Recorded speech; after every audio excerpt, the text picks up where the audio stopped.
Iblis mencari tempat kosong. Inilah Sampan bersama saya, Pater Domikevi SV. Bapak, Ibu, saudara-saudariku yang terkasih, dimanapun Anda berada saat ini, Sampan kembali menyapa Anda sekalian dimanapun Anda berada. Semoga selalu dalam keadaan sehat dan diberkati Tuhan. Saudara-saudariku yang terkasih, hampir 2 tahun terakhir kita terisolasi di dalam rumah kita sendiri dan di dalam hati kita masing-masing. Virus corona mengubah segalanya, mengubah rutinitas hidup kita, bahkan mengubah keadaan hidup kita. Hidup yang dulu diliputi dengan sukaria dan canda tawa, sekarang tidak memiliki kesanggupan untuk melakukan hal-hal tersebut. Virus corona menciptakan semacam suatu masa penuh kegelapan di dalam kehidupan kita, sehingga untuk melakukan apapun kadang terasa buntu. Mungkin bagi mereka yang memiliki simpanan lebih untuk hidup mereka, masa-masa sulit ini tentunya tidak terlalu memberatkan. Tetapi bagi mereka yang bisa bekerja untuk makan sehari, ini adalah saat-saat yang paling kelam bagi hidup mereka. Kita mungkin bertanya, situasi barukah yang kita alami saat ini? Saudara-saudariku yang terkasih, dalam bacaan pertama kita mendengar gambaran hidup yang penuh kegelapan sudah diramalkan jauh-jauh hari. Namun bacaan pertama meramalkan itu sebagai datangnya hari Tuhan yang akan memusnahkan segalanya. Jika kita membanding-bandingkan bahwa virus corona yang sudah membawa pergi saudara dan saudari, sahabat dan kenalan kita yang jumlahnya tak terbilang, boleh dibilang kita sedang berada dalam masa-masa sulit. Entahkah itu adalah tanda bahwa hari Tuhan sudah dekat? Tentunya kita tidak secepat itu menyimpulkan hal ini. Namun, sebagai suatu bahan refleksi bahwa hari Tuhan datang dengan ditandai masa-masa penuh kesulitan, masa-masa penuh kegelapan. Hanya orang-orang yang kuat secara iman, mereka itu sajalah yang akan bertahan ketika masa-masa sulit itu datang mendera kehidupannya. Bacaan pertama sebenarnya mengajak kita untuk tidak terlena dengan hidup.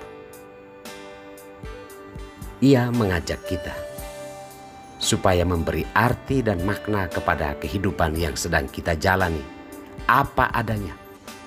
Tidak perlu harus dibuat-buat, tidak perlu harus diciptakan berbagai macam kemunafikan, seolah-olah bahwa kita sedang menantikan hari Tuhan, sehingga ketika Tuhan datang kita didapati sedang berbuat baik.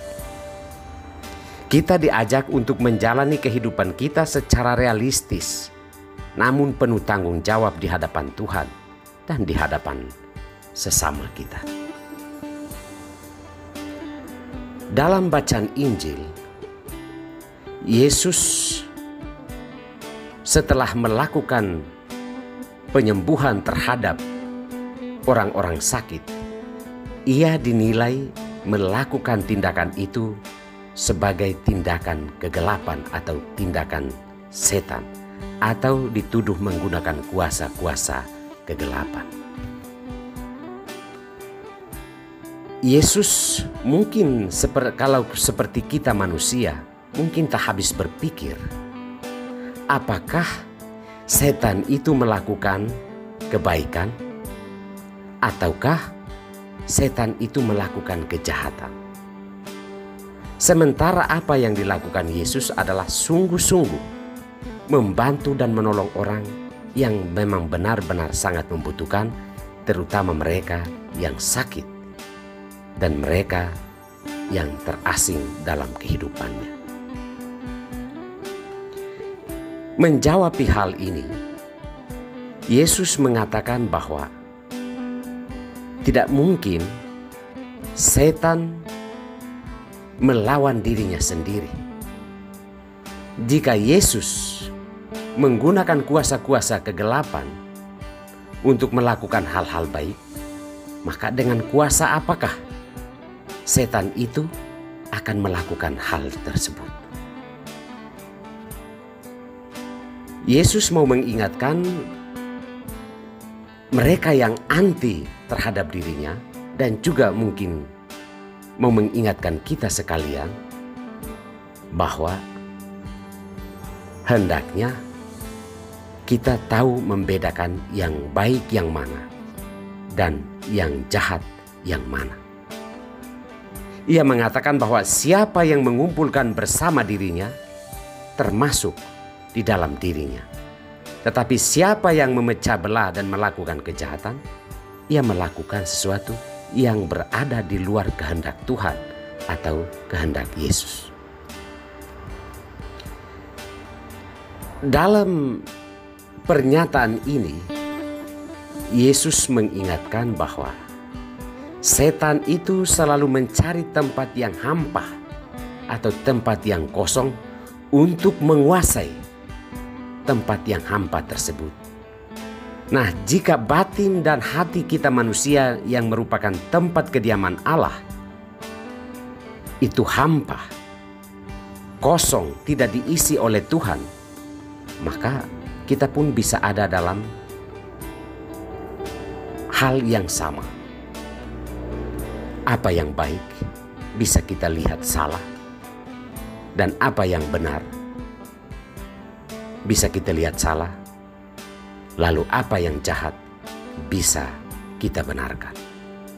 Kita diminta untuk benar-benar bisa membedakan hal ini, karena iblis selalu memanfaatkan tempat-tempat yang kosong, orang-orang yang batinnya ketiadaan Tuhan, orang-orang yang batinnya gersang terhadap ajaran Tuhan untuk bisa menguasainya dan menuntunnya ke jalan yang salah atau ke jalan yang tidak benar.